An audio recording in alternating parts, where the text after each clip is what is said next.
Welcome to Talk Autism with Shannon and Nancy. I'm Shannon. And I'm Nancy. And normally when we're here, we have all kinds of topics in the news that we talk about, and we have a guest that comes in. Yes. But we wanted to change things up a little bit today because you are such a wonderful resource. And I talk on the show all the time about the fact that you amaze me. You absolutely amaze me. And you go around the world and you give a talk that empowers parents. I'm going to get emotional already. Oh, you're so sweet. And our audience should not be penalized from this information because you happen to co-host. And so I had asked you if you would come in and give them a little bit of the kinds of things that you talk about in your talk, because we all need some empowerment. And one of the things that we do here, we say that, you know, people can't always get to these conferences. No, they and can't. We want to give them access. So absolutely. So they deserve access to you. Yeah, and you know what, Shannon? It was a conference 7 years ago that changed my life, changed the course of my life. And at that conference, and I'm going to talk about this in a little while, I heard Dr. Doreen Graham-Piché, the founder and president of Center for Autism and Related Disorders, and also of Act Today, the founder of Act Today, and it changed my life, literally. My life took on a whole new direction that I never would have dreamed a long time ago. So anyway, we're going to talk about, you want me to share what I share with parents when I go to autism conferences around the country. And one of the first things that you do when you're there in front of the parents is that you congratulate them and tell them that they are all activists. What are you talking about when you say that they're all activists? Okay, well, I think a lot of us have heard the term autism warrior mom or warrior dad. You know, it applies to both. But I like to call autism parents activists because it sounds like Act Today, and I give them a coffee mug at my speech that says I'm an activist, because just by being there, and I believe everybody listening today, by the way, is an activist, because you are making a positive difference in the life of someone with autism, be it your own child or someone else's that maybe you work in the field. You're all activists. I truly believe that. But it's that ripple effect, that first step. As a parent, just by listening to this show and by listening to Autism Live and by doing everything you do for your child, you really are an activist because you're taking that step to make a positive difference. And it is a ripple effect. And I want to say that I really want everybody at home listening to acknowledge themselves, to give themselves credit for being an activist, because I truly believe we don't give ourselves enough credit for what we do in our lives. And not everybody is going to be a public figure. Not everybody is going to run an organization, but the most important things you do start at home. Charity starts at home. Helping your own child, you always say it on this show, is the first step. So that's what I mean about being an activist. Absolutely. And I love the fact that it includes everybody, because, you know, and I've shared before that there was a period of time when I was at home in the sweatpants with the holes and then with my hair, you know, completely messier than it is now. And you were one of the people that I looked up to then, and that I saw, wow, you know, look at what she's doing, and it made me stand a little taller, Nancy. You know, so you've always been somebody that empowered. But when you start out your speech, you say, you know, you haven't always been in this space. And you even share a very personal part of your I'm going to read. Okay, cool. It's a very personal part that I wrote when my son was just under 3. And just to show parents that I've been where they're at, because I truly have been there on the floor, on my knees, saying, what am I going to do? So I read this entry, which it resonates with almost everybody that comes to my speeches. Okay. I'm getting the tissue now. Get the tissue, because you'll. Who is this child spinning in circles like a whirling dervish, lining up toys, refusing to eat? Who's this child who walked and talked early, now barely talks, just stares into space? Who's this child who was so happy, now he only screams and cries? He's my son. I don't know what's happening to him, and I'm terrified. His violent tantrums are getting worse, and I feel like a battered wife who won't admit there's a monster in the house. Not a grown man, but my 2.5-year-old son. Like a domestic violence victim, I hide the telltale signs. I've been covering up the scratches and bite marks with makeup. My friend tells me her son behaved so badly at 2 that they nicknamed him Damien, and she snapped him out of his tantrums by squirting him in the face with a water bottle. It sounded cruel, but I was desperate. One day we're alone when the tantrum begins, and I decided to run to the kitchen cabinet and grab it, squirting Wyatt in the face. He becomes enraged, runs through the house, and grabs everything he can reach, smashing glass. He runs for the door. I catch him before he can open it and drag him across the room. He starts flailing his arms, pulling my hair and scratching me. His strength is astounding for such a small child. I pull him into my lap, getting his hands under control, and he starts headbutting me and biting my shoulders. Stop it, stop it, stop it. I'm screaming at the top of my lungs as he's wailing like a hurt animal. Can the neighbors hear us? Hyperventilating, I hold on to him until he calms down. We're soaked with water, tears, and blood. Scratch marks and bites all over my arms and chest. Wyatt's own arms bitten and bleeding. Why has my nightmare of having a baby to love, why has my dream of having a baby to love turned into such a nightmare? What is happening to my little boy? I sit on the floor of the living room, crying, rocking him in my arms, and I pray. God, if you help me find out what this thing is that has taken my child and help him, I swear I will do anything you need me to do. Just give me the answers. Wow. Really powerful and honest and amazing to me, because you've gone from there to being somebody who does help, and that, you know, you have made a difference in this world as a result. You know, it was a very short time after that that my neighbor, my next door neighbor, suggested Wyatt might have autism. He was almost 3. And there are many mysteries in this story, as we all have mysteries in our life stories. Yeah. The mystery to me at that point was, why in the world did my 3-year-old son, why did it take a neighbor to tell me she thought he had autism when he had been going to preschool? We had been in a mommy and me class, and he had also gone by himself to preschool. He had been in speech therapy, and no one ever brought up the A word. No one. Not the speech therapist, not the preschool teachers. They did tell me they thought he might need a shadow because he was having some bad behaviors, which I obliged. The pediatrician said, let's put him into speech therapy. But the behaviors were so, I often say a trained chimpanzee could have diagnosed my son when he was 2. Yeah. Okay. Right after that, my neighbor says that she thinks he might have autism. Yeah. And I take him into the pediatrician. And initially he scoffed, and he said, autism is the latest trendy disease of soccer moms. Yeah. And of course I was relieved. Right. And I want to point out that I was 46 years old. No, I was 48 at this point. Wyatt was adopted. And I didn't know what children did. I had no reference. I had never changed a diaper. I mean, I hate to sound like an idiot, but I didn't know anything about babies. Yeah. And, you know, so I thought maybe terrible twos, whatever. Right. So, but, you know, the biggest thing that has changed from that day to today for me, and what I want all parents to hear that are listening, is that I have a philosophy that it wasn't actually originally mine. Your disability is your opportunity. Yeah. I want parents to think about that. Your disability is your opportunity. Now, you're a living example of that. I talk about people in my speech that have done this, that have turned something around that other people might think of as a curse and made it a blessing, made it a life's calling. Yeah. And I truly believe that all of us, which with special needs children, are chosen. Yeah, I agree. We're chosen. Now, my brother, my younger brother, who's passed away, David Allspaw, had Down syndrome. And I'm very lucky that my parents raised me with a belief that he was a blessing. Yeah. And my husband often says to me, well, you had a lot of preparation for having a child with autism because you had a brother with Down syndrome.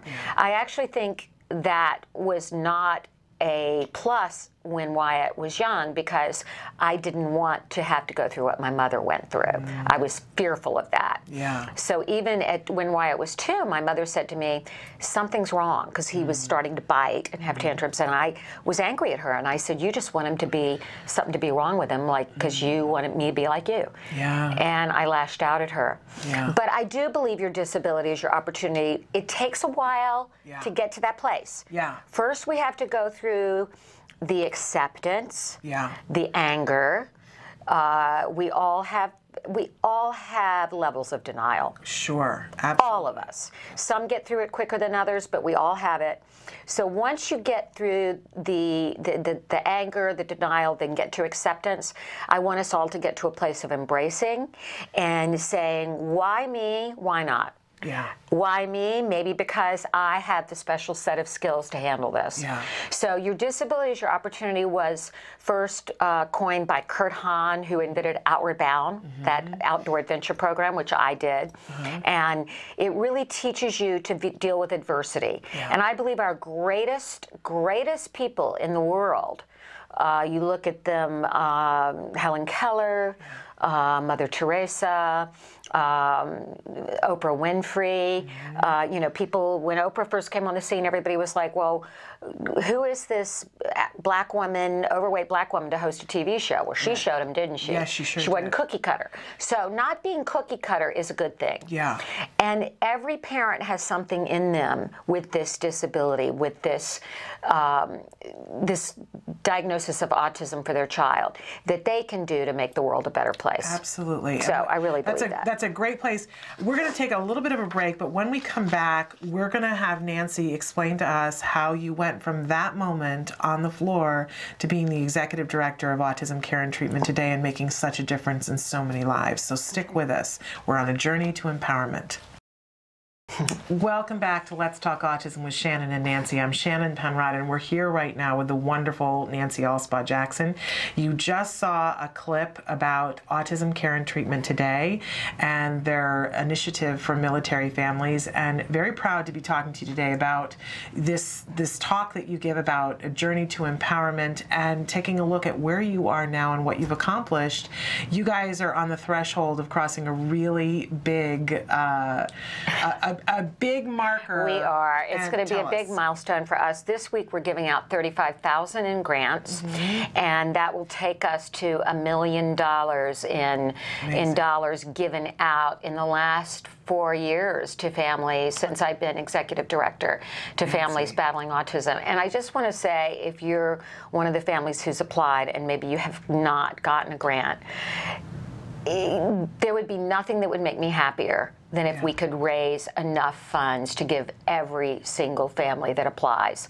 Because I think they're all deserving, and it breaks my heart when we can't give them. Right. But I'm so proud of my staff, and Amy Zhang and Laura Marquand and Daphne Plump, who help me every day in getting, and Caitlin Fullerton, our grants intern, who's been working with you and me on this program. So I'm so happy to do that. But we were talking before about the long journey to get to where I am today. And I think we need to back up a little bit because, you know, it was a battle for you even to become a parent. Absolutely. That was part of the battle. You know, I call my speech Waiting for Wyatt. I do believe he was destined to be mine, but it was a huge journey. And I'm going to go back to 1992. And that was a decade before autism came into my life. But at that point, I was newly married to my second husband. And my first marriage, we did not have children. We both were very into our careers. And we just loved our careers. We put our careers more important than each other. So and very high-flying careers. We'll say that. Very high-flying. Very high-flying careers I don't for mind. both of you. You know, once you said you talk about it, I don't mind saying that I was once married to Matt Lauer for 7 years, and he's gone on to have a remarkable life. Right. But I've gone on to have my own remarkable life. Yes, you have. So yeah, he hosts a little morning show, in case you didn't know, at the Today Show. But you were also a big television producer. Well, Yes. I guess I would say, you know, I was living my dream of producing national shows. At the time, in 1992, I was producing Lisa Gibbons' talk show, and for Paramount. And at that point, I met my wonderful second husband and last husband, current husband, Reed Jackson. And I was working 80 hours a week in television, and we were trying to have a child. So I was like, gotta get pregnant, you know. And one day, Reed asked me to come to the urologist with him. I thought it was kind of odd, and he said, you know, he thinks he's found out why we can't get pregnant. So I was like, great. So we go in. And I remember being in the waiting room and seeing all of these old men with canes, and I'm thinking, we don't belong here, you know. And we were called into the doctor's office, and it's, you know those memories, Shannon, that are etched forever? You remember every little detail. Yeah. Well, I remember sitting there, and I remember he had Dr. Kubler-Ross on Death and Dying on the bookshelf behind his head. Oh. Nice. And I remember his little pens in his pocket, and, you know, with the pharmaceutical companies. And I remember him looking at me and saying, well, there's good news and there's bad news. I'll start with the bad news. We found cancer. Reed has prostate cancer, and even though it's a very bad situation, we found it early, da da da da da da, and all you hear at that point is blah blah blah blah blah, because you're stuck back on the your husband has cancer, right? And you're thinking, is he going to die? You know, that's where you're stuck. Absolutely. So then he goes on to say, now I know you're trying to start a family, and now, you know, biologically, in order to do that, you'll have to do in vitro fertilization, because once we remove the prostate, he'll no longer be able to produce sperm, and blah, blah, blah, blah, blah. And so I'm seeing my whole life blown up. Right. Like, completely. I'm like, okay, wait a minute. My husband has cancer. We're not going to be able to have a child the way most people do. We're going to have to freeze his sperm before he has a radical prostatectomy. Right. And then I'm going to have to go through infertility. Yeah. So we walked out of there. I think we drove to Malibu and got drunk on margaritas and made a list of things we were going to do. Because to me, action. I'm always an action-oriented person. So first thing was see the infertility doctor in Beverly Hills that was world famous. So we go to see him. He found a cyst on my ovaries, endometriosis. I took Reed's surgery date at Cedars, got that taken care of.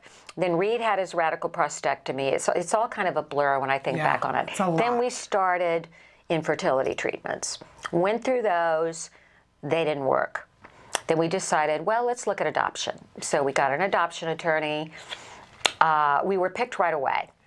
And we brought in a young couple from Arkansas.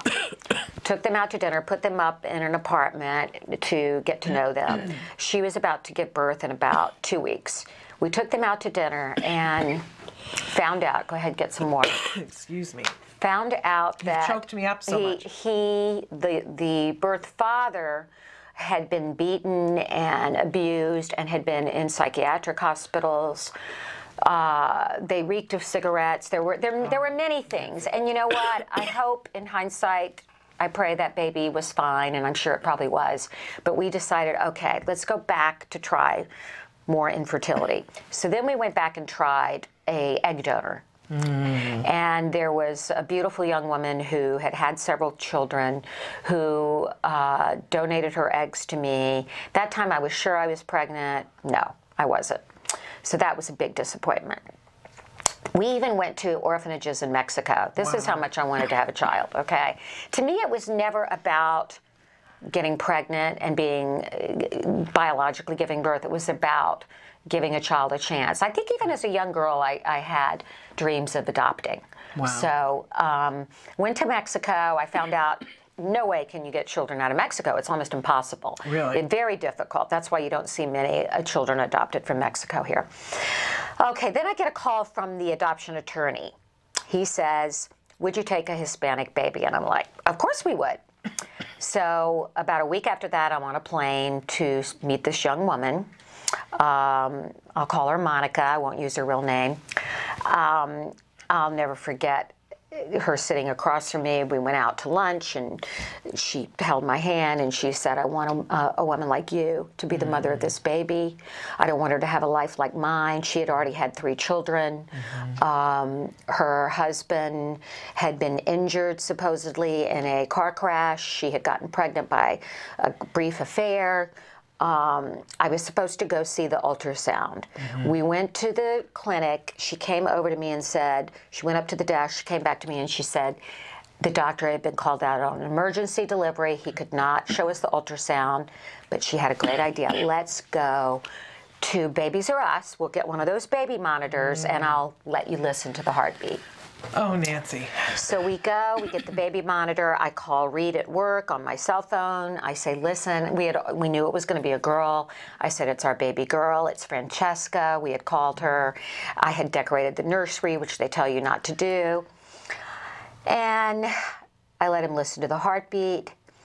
But Shannon, that heartbeat was not a baby girl's.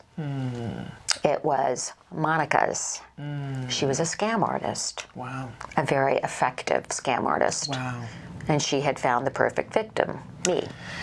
Yeah, because you were in a place where you wanted I would believe anything. Yeah, we've all been there. Okay, so I discovered that after I left her our rental car because I didn't want her taking the bus. Right. She said, can I take the rental car? I'll take you to the airport. I said, yeah, take it. Keep it for a week or so. Get groceries. Do whatever you need. Gave her a big check to, get groceries and to pay her rent, da-da-da-da-da. Get back home, and suddenly it was difficult to reach her. Yeah. And then it all started to add up, and I did what I should have done in the beginning. I called a private investigator that I knew. Within 10 minutes, he called me back, and he said, your Monica she was pregnant 3 months ago. She's just overweight. And she's probably doing this all over the place. And you're lucky you went down there because she was living with a very bad guy who was in a gang. Who anyway, long story short, giant scam. Wow. I was completely devastated, and I had given up all hope of having a child when on 9/11, 2001, I'm watching as the World Trade Center collapses. And the phone rings, and it's the adoption center secretary, a very sweet girl, Karen, and she says, a new birth mother has come in. And I said, do you see what's happening right now? None of us may be alive tomorrow. And she said, I really feel this is different, this one. And Shannon, right at that moment, I had chills. I looked back at the screen. The second tower collapsed. I thought of all those families that all those parents who would never come home again, all those children that would never see their families, never be told a bedtime story, never be given a bath, never be held again, all those little everyday moments that we take for granted that I could still do if I just kept trying. Yeah. So I went. Ironically enough, this young birth mother was also from Phoenix, where the other one was from. Went to meet her. She was absolutely beautiful, wonderful 19-year-old girl who had gotten pregnant by her high school boyfriend before, didn't know, and they had broken up. We brought her here, and she gave birth to our son Wyatt on 11/9, 2 months later. Wow. And from that day, I always had a feeling he was destined to change the world. When you think of that, maybe you think, oh, your child's going to become president, or your child's going to, be the biggest, basketball star or whatever. Right. But he's changing the world in a different way. Yeah. Because he changed my path. Yeah. His autism was a catalyst for me. He's really the inspiration for everything I do. Yeah. Yeah. And he is such a blessing. It's been a long journey, but he's better every day. I want everybody to know that he is 10. He is doing really well. He's gone from moderately autistic to high functioning with a lot of help. But that journey was tough because, as I said, at 3, at almost 3, he was not diagnosed. we had plenty of, the symptoms were all there. He was lining up toys. He was watching things repetitively. He was switching off lights. He was having massive tantrums 6, 7, 8 times a day.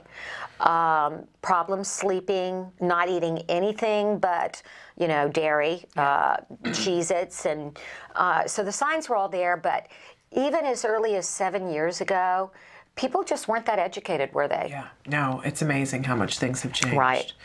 But I have to say, we should take a break. Okay, and then we'll come back to how I got him help. Yeah, how you got him help and how you got to that empowerment from this journey. And then I've got some steps for other parents. Yes, absolutely, because we all need to learn from you. I mean, to have gone through that, Nancy, and then get the child of your dreams. And then he gets diagnosed with autism. Yeah.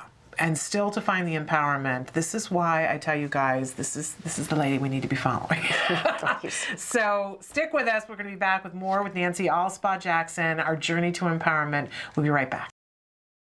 Welcome back to Let's Talk Autism with Shannon and Nancy. I'm Shannon. And I'm Nancy Alspaugh-Jackson. And Nancy is sharing with us right now. She does a talk around the world that if you want her to come and speak to your group, I'm sure that can be arranged. Absolutely. You can contact me at nancy@act-today.org. And I said, you know, we really were kind of cheating our audience that we haven't had you give part of this talk to us. So we're going over some of the high points and the low points. But there's certainly much more when you have her come and speak. But her talk is Waiting for Wyatt, The Journey to Empowerment. And so you were sharing with us how long it took for you to, and the struggle for you to become a mom.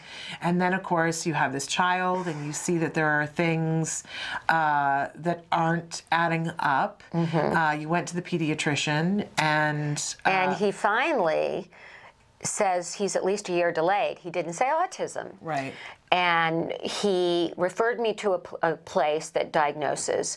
And I went to that place and they gave him some of the testing. And they said, we think he might be on the spectrum. And when I said, I want to know what signs you see, they really didn't want to get into it with me. And I said, you know, I don't think you're really the place for me. And then somebody told me about the school district. We are in the Las Virgenes School District. So I called them. They came and assessed him. And I think based primarily on a lot of my denial, they diagnosed him with what you call it, PDD-NOS, which was our word for the day, our jargon word for the day today. Oh, was it? It was. Yes. Okay. So how timely is that? They diagnosed him with PDD-NOS. I think primarily because in the parent interview, I'm like, oh, he's doing so great, and you know, he smiles, he laughs, you know, he shows emotion, he doesn't. All I knew about autism really was toe walking and hand flapping, of which he did neither one. He did everything else. Right. But so he had in all 3 categories, you know, repetitive behaviors, social issues, and communication issues. He had all of those. So anyway, I was relieved. PDD-NOS. They put him in a preschool mixed with neurotypical children and children with autism, and he's in there for about a year, and he's not getting better. He's getting worse. Yeah. So I'm like, what the heck is going on here?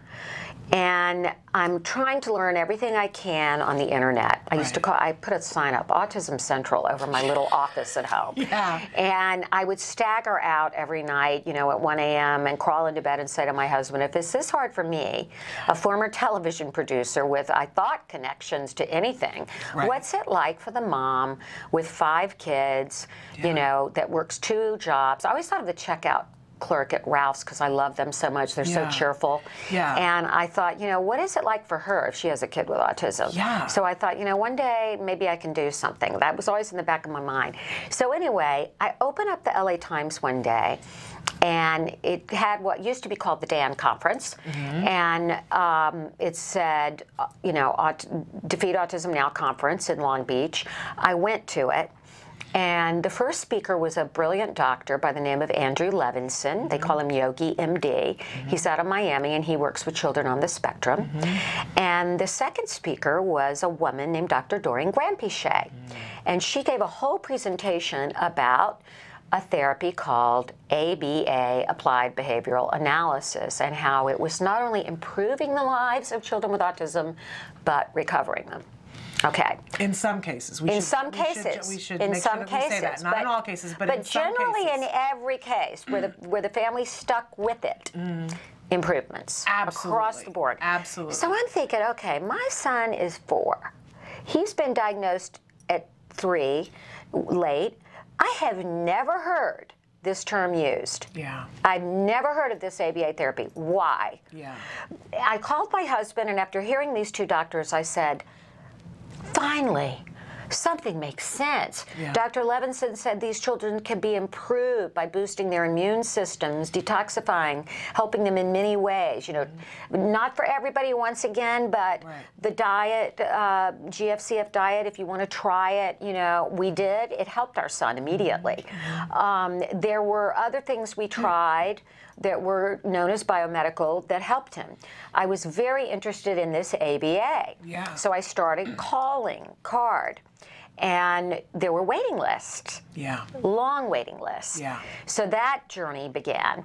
And then around the day that I found out, it was almost, I hate to say it, almost a year later, that we found out that he had qualified for the therapy. I got a postcard in the mail, probably because we were now in the CARD system, from ACT Today, Autism Care and Treatment Today, which had just been started, saying, if you can help us fundraise by giving a backyard barbecue for children that need help. And I thought, you know, I can do a little backyard barbecue. I called Lisa Gibbons and Tom Bergeron and people that I worked with in television. I invited about 500 people, and we raised about $30,000. Which is amazing to me, because I think I probably got that same postcard of like, barbecue? Like, I can't even get a meal on the table. You want me to have a barbecue in the backyard? But you invited Lisa Gibbons and Tom Bergeron and raised $50,000. You know, I just want to say, you know, that's how you are amazing. Well, I thought it seemed to me like it was a calling. I often say that I didn't choose this path, it chose me, and I really believe that. And my son was getting better because of this therapy. I saw immediate improvements. So I thought, wow, if this is happening, and you know what I found out, Shannon? That the more I helped other people, the better he got. I think we all, you know, anybody who's done anything, whether it's small or big, we all discover that. It's the law of karma. Now, Emily, you have some video of Wyatt when he was, I think, 3, that I just want to see, I want people to see how he was, because I think it will be, it's kind of shocking to see what my little boy, how bad off he was. Okay, this is him, just typical. Okay, this is like a day with Wyatt. This is him at 2.5, maybe close to 3. And you'll see, I'm in the room. He doesn't even know I'm there, okay? Doesn't know I'm there. This is how his activity level, isn't he beautiful? He is beautiful. His activity level at all times, his connection was about like this, okay? He doesn't have a clue Mommy's in the room. He's throwing himself, you see how he's seeking that pressure. He is totally hyperactive. He's not making any connections. He's flinging himself around. You know, he just, that's what he was like 24/7. Yeah, and I think that's the thing that people don't always realize is that, you know, you can show a clip of any child and there might be that moment after a birthday party. But he was like that all the time. All the time. Right. And how unrelenting, you know, it's bedtime, it's time to eat, it's time to, you know, watch a video or something that it's time to be in the bath, that they're like that all the time. Yeah. It's amazing. So he got better, and I then started doing this fundraising. Doreen, Dr. Grandpichet, came to me and said, whoa, you can really fundraise, and would you like to be on our board? So my husband and I joined the board of ACT Today, and then a short time later, they were looking for a part-time executive director, and I took on that job, except it wasn't part-time. Yeah. And I haven't looked back. It's been... And there are days I get discouraged. There are days I get discouraged. But you know what, Shannon, when I get the applications and, you know, a parent is saying, we're applying for an iPad because my child is nonverbal.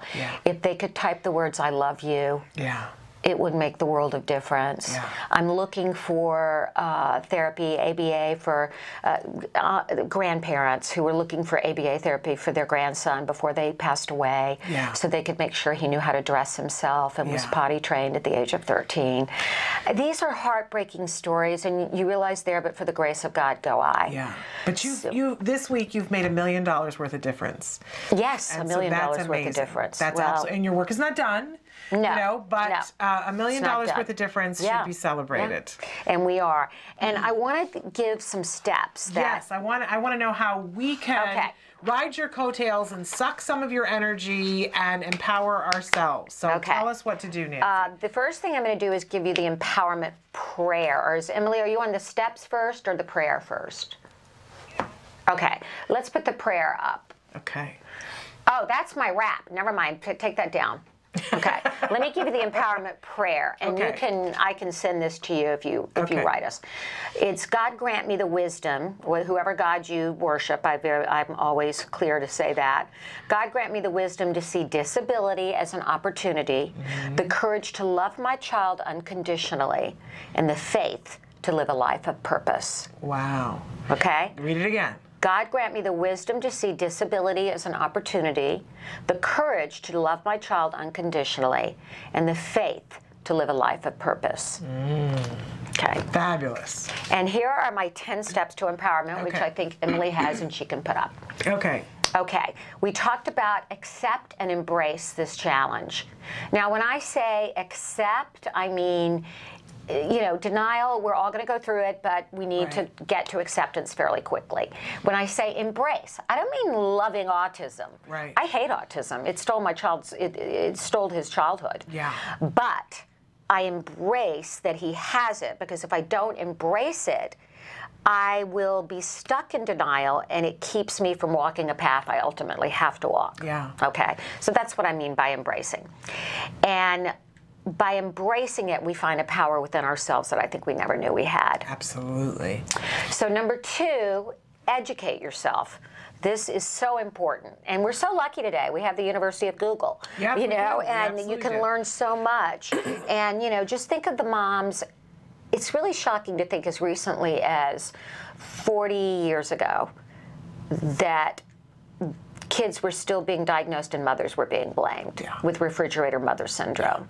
And think of the mothers that went to their grave thinking they were the cause of their child's autism. Yeah. So we've come a long way. We've got a lot way longer to go. Absolutely. But educate yourself, because there's a lot of knowledge out there, and we're learning more every day about this epidemic. Absolutely. Okay. Number 3 is get support. So important. So essential. They can get the support by watching you every day. Mm-hmm. They can watch Autism Live. Absolutely. You're not alone. They can listen to radio programs like your show. Absolutely. And there are many other radio programs too. Right. Support is there. It in is so many there. different ways. TACA, my Yes. friend Lisa Ackerman. I'm in the UN of autism orgs. I believe in we all can work together and talk about curing autism. They have mentors. Get yourself a mentor. Yeah. I wish I had done that. I didn't know about it. I would have. That's what I would do immediately if I had a child diagnosed. And I love this quote by Margaret Mead. Never doubt that a small group of committed citizens can change the world. In fact, it is the only thing that ever has. Absolutely. You know, one can be alone. When you have 2, you can have strength. And when you have more than 2, you can be a movement. Yeah, absolutely. So it's great. Number 4 is very important because it's something that I need to read every day. Don't compare. Run your own race. This is so important in autism. I have got to tell you that sometimes there have been days where I look at people that have recovered children and I'm green with envy. Yeah. And I think, why not me? Why not Wyatt? But you know, we're all here on our own path. Yep. And there's always somebody worse. Yes. Always. Absolutely. Always. And your child is your child. Yep. And your Love them path for is your who they path. are. And your path is your path. Love them for who they are. And I also want to say that recovering your child to any level, we're all recovering our children because we're all Absolutely. making our children better. It is a marathon, not a sprint. And I'm a runner.